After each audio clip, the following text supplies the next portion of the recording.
Hey there, folks. It's Shad and Danny, and welcome to Week 10 edition of Bronco Planet. Shad, it's another Denver Bronco victory, but not one that was really typical of the Broncos. Yeah, we've kind of gotten used to the Broncos coming out in the first half, kind of playing around a little bit, let Manning do his thing, assess where he wants to go, and then just pound the crap out of him in the second half, and it kind of flip-flopped. So, you know, it was good to see a little excitement, and then kind of nice to sit back. At no point was I ever, really worried that this game would slip away. Maybe the coaches, Jack Del Rio, his first gig, as a Bronco head coach, he probably says, hey, let's take it easy. Peyton's getting beat up. I feel comfortable about where we're at, and let's just coast it on in. I know as fantasy guys and guys that like to rev up the score, it wasn't all that exciting, but, I felt in control that whole game. I think we can both agree that the second half of that game was a little bit of want. As far as the Denver Broncos are concerned, just like you said, first half it's generally touchy-feely, a few scores, and then the second half the Broncos generally hit the gas,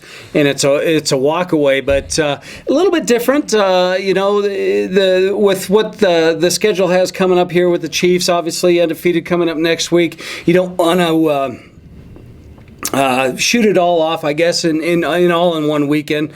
But it was a game. Obviously it was a big game because it's a divisional game. Obviously it's Phillip Rivers and San Diego, so there's always a statement there that you want to make. It's still a win, but it was still kind of just it didn't feel quite right. Is it expectations? I guess from us, we expect a 50 burger being hung on every team that we face, but it just didn't seem quite right. Well, I think the way the Chiefs have been playing, who we're going to face this coming week, have scored so few points, right? Their games have been so close. Maybe it's the Broncos' way of kind of slowing it down a little bit, see if they could play the slow game. But, the guy who didn't have a slow game was Demaryius Thomas. Holy underpants. Are you kidding me? 3 touchdowns. So it was amazing. I think Shannon Sharp, a decade before or something like that, was the last person to have 3 touchdowns in a game. Demaryius looking, I love that play. We've seen it all season long. It's kind of that little screen play on the left or right side where he slips back and then just, he hits that afterburner and it's gone. So I thought that looked good. Welker, a pretty quiet game. Decker, so. But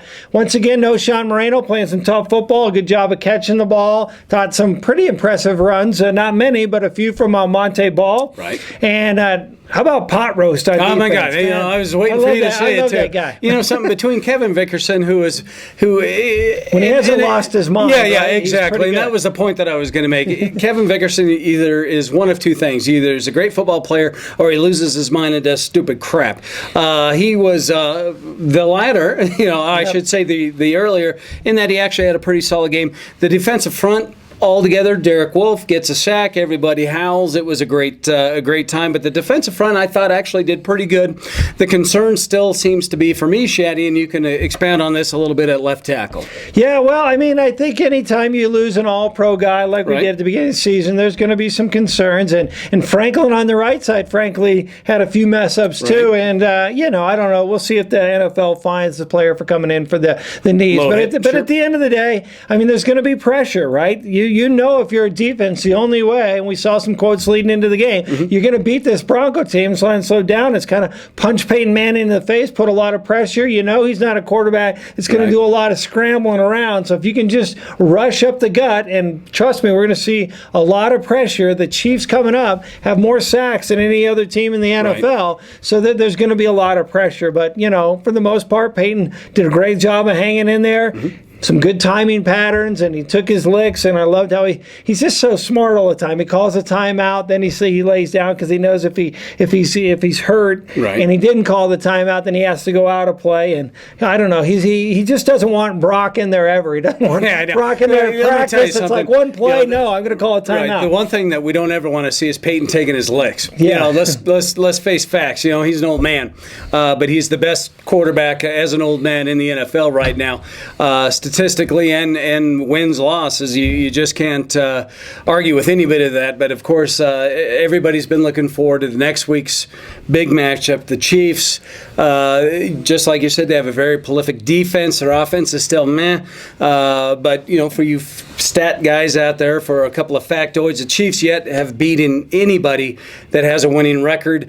A lot of the games being won by 3, by 7, usually no more by 10. So this is going to be a huge test. And I think this is going to be a statement game, Shad. Yeah, I hope that the Broncos make it a statement game. I am paranoid. I smell conservatism coming right now. I can smell them looking at the stat sheet, because if you take a quick look at it, you say, wow, that defense is amazing, right? They're one of the best against the pass. Statistically, you can't argue. Okay, but at the end of the day, the last 5 quarterbacks that they faced have an average quarterback rating of something like 80. Now, remember, Peyton Manning's quarterback rating 120. They're used to going against guys that are 80. Like Alex Smith. Completion ratio of the quarterbacks they faced is like 50%. Manning's completing 70%. And even a so-so quarterback like Jason Campbell, are you kidding me? Jason Campbell, who was out of a job for a long time, come in, he throws 2 touchdowns against the Chiefs, has almost 300 yards. So if Jason Campbell can get it done, what I'm worried about, we're going to get real conservative, we're going to run a lot, and Buffalo ran up good on the Chiefs. So I'm not saying,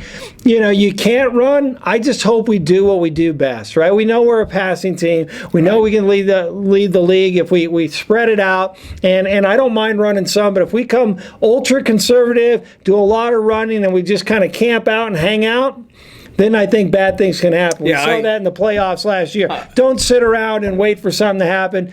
Be who you are. Go kick some butt. Be like the Patriots. Be like the 49ers back in the day. Step on somebody's neck. Yeah, absolutely. And make no apologies about it. And I think that you hit it exactly on the head right now. For those of you that have actually been paying attention to these ball games here for the past few weeks, the game plan against the Broncos is Peyton and company is going to do their thing. They're going to go down and they're going to score on you in 3 plays or 7 plays, and it's going to take them a minute and a half, maybe 2 at tops, and then they're going to go back into ball control. What we saw a little bit in the second half when we kind of realized the offense wasn't clicking, then they started to try to play a little bit of ball control, eat up a little bit of that clock time. But I agree with you. The Broncos are who they are, and they are a high-powered, fast-moving, in-your-face offense. And if they're going to have success against the Chiefs, they need to stick to that game plan. Let's do it. I hope it's not too cold in Colorado. The game got moved to a national game later in the night, but that's where prime-time players play, right? And so I'm very optimistic about the Broncos and the Chiefs game. I wish we were kind of playing in Kansas City first, because I really feel like we're poised to do it now. I think a little later, we got some tough games. New England on the road, KC on the road, getting a little colder. Not so sure we'll win those games, let's just talk about the next 4 games. It's horrendous, folks. It is absolutely horrendous. And I think these next 4 games are really going to truly define what this Denver Bronco team is all about. And thank goodness, the best news we got all day, Peyton Manning's MRI comes back. Sure. Little strained a little bit, a little aggravated, I think was the word, but nothing broken. I think we're good to go. Let's let the man sit back on a lazy boy over there at Dove Valley. Take it easy. Let Brock run through the plays, and then let's go pound this team that I think has been extremely overrated. Right. I love Andrew. I love Reed. If the Chiefs win, I think we're gonna have mustaches for the show if we lose to the Chiefs on this game. But I got to tell you, I like Reed. I think he's done a lot with the Chiefs. He's a good guy. You want to cheer for him. And Jamal Charles, you can't deny this guy. This guy is exciting. But outside of those 2 on offense, I think that their number 1 receiver is ranked 63rd of all the NFL receivers. Let's call it what it is. Kansas City has a pitiful offense. What is winning these games for them, obviously, is a pretty prolific defense. Against so-so quarterbacks. Yeah, but again, that's where all of this is going to mesh into one big ball, and we're going to throw it out there and just see exactly what happens. But to go back on your little lazy boy comment, every time I think about lazy boy, Shad, you know what I think of? You think of a microphone that fell down and the prize monkey. But mostly the prize monkey. Prize monkey! That monkey's funky! Alrighty, folks, Prize Monkey Week. We do this every time the Broncos come off a big win. This week, courtesy of Ace Dog, our good friend down in Oklahoma City, donated this sweet Broncos windbreaker. Shad, who are we giving it to this week? I think it goes to Joe Holt. Joe Holt's been a long time Bronco Planet subscriber. Tunes in, adds his comments all the time. And so, Joe, we got this jacket. Way to go, Joe. Heading your way. And you said Ace Dog it. one of the best guitar players that ever walked the planet. We appreciate you supporting Bronco Planet. Absolutely. And Joe's going to be happy to be wearing that, especially this time of year, right? It's getting a little chilly Get in a little Colorado nippy out there. nights. Get that jacket on. So, all right, we talked a little bit about the KC game. Right. Summed it up. Anything you're worried about from here on out? What keeps you up at night? You know something, I think you hit it earlier, and it is the conservatism. Granted, there's a lot of emotion right now going on in the locker room of the Denver Broncos. John Fox, heart valve replacement surgery. He's not around. You know, the head coach is many things, Shad, and one of them is a guy that can keep a team loose. And that is one thing that John Fox is very, very good at. Jack Del Rio, obviously a defensive mind and a former player, very intense guy, an in-your-face type of guy. You know, we don't really know the whole dynamics of the team and how they're being run right now simply because, no one has come out and said, Jack's going to take care of the defense and let Peyton and Adam Gase take care of the offense.